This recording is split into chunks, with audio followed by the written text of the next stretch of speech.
Assalamualaikum warahmatullahi wabarakatuh. Salam Pramuka.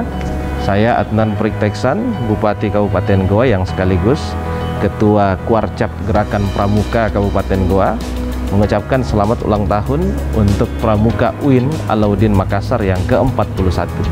Semoga di usia ke-41 tahun ini Pramuka UIN Makassar terus maju dan berkembang dalam membina karakter mahasiswa UIN Alauddin Makassar, sehingga mampu melahirkan penerus bangsa yang handal dan tangguh saat ini maupun di masa yang akan datang. Teruslah berkarya dan memberikan sumbangsi yang nyata bagi masyarakat, apalagi di tengah pandemi COVID-19 saat ini.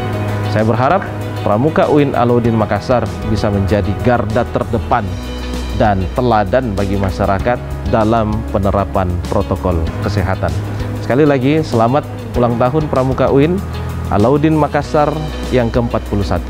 Semoga semakin jaya selalu. Salam Pramuka. Assalamualaikum warahmatullahi wabarakatuh.